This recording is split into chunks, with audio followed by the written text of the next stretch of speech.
Hello, all you beautiful spiritual Pisceans. I've got a gorgeous forecast for you for the month of September, and I have an announcement. Many of you have asked me if I would teach you astrology, and I wasn't ready to do it until now. Starting September, I'm going to be offering astrology webinars, and I'm going to start with the very beginning. And this is designed for people who know nothing about astrology, but who would love to learn how to interpret a birth chart, or maybe even someday become a professional astrologer. On September 18th, I am offering the foundation webinars. And you can find them on my website, MaxineTaylor.com. If you know nothing about astrology, this is for you. Excuse me, because I'm going to be talking about all 12 signs, explaining them, and showing you how to write the symbols for them.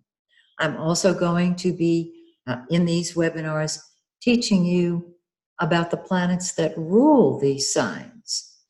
I'll be covering the nodes and the vertex and anti-vertex as well. And I'll be teaching you about all 12 of the houses of the zodiac. And I'm going to include one of my favorite things to do, which is teach charts within charts. I'll show you how to read everybody in your life, in your birth chart. And your birth chart and the chart of a loved one is going to be part of your textbook. Okay? So you're going to get a lot of information.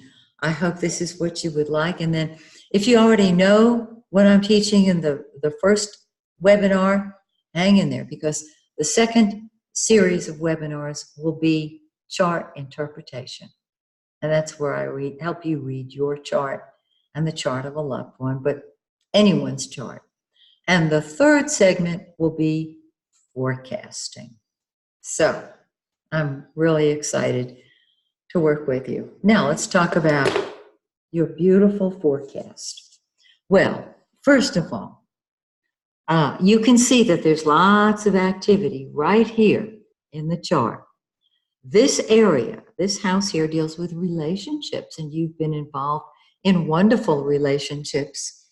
And I know that because Venus, the planet of love, is sitting in your seventh house, attracting to you people who love you and who love themselves. People love themselves, they're fun to be with. When they don't like themselves or love themselves, it's hard for them to love other people. That means you, okay? They can't love somebody if they don't love them.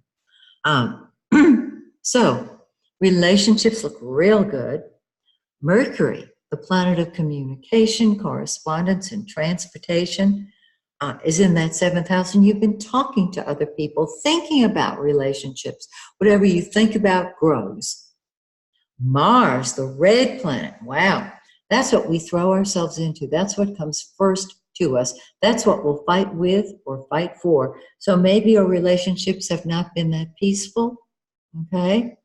Maybe you've attracted people to you who put themselves first and have to fight for themselves, and you are willing to put them first.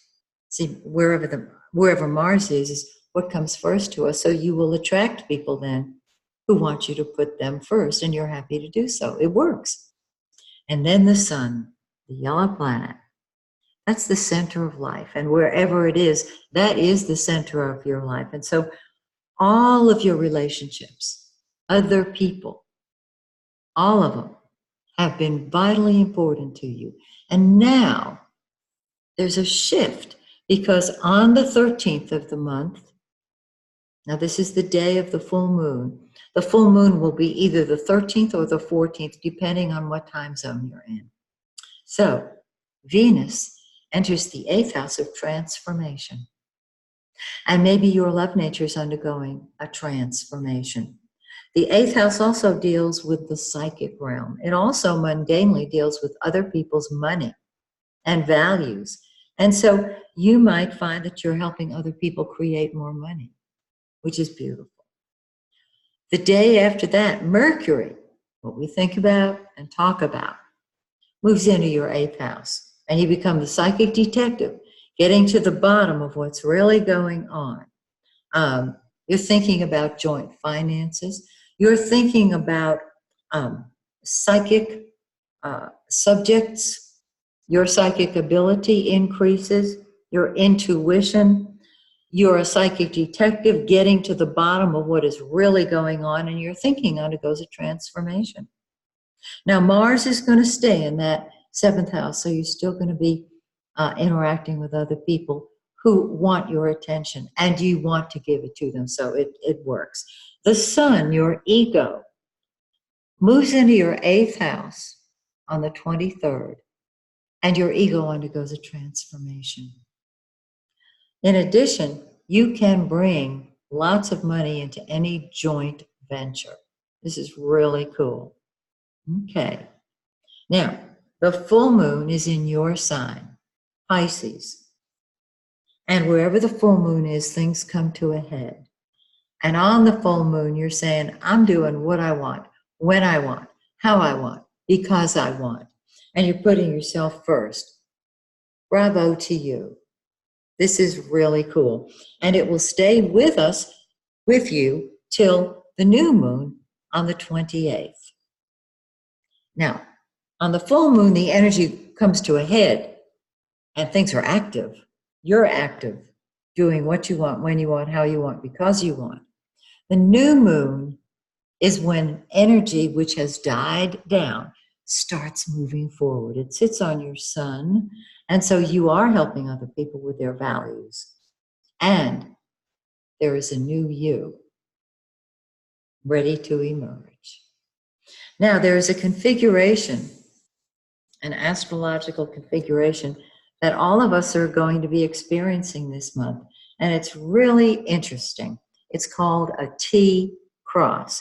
And you can see there's all the aspects made from the 1st house to the 7th house to Jupiter. So let me explain what this is.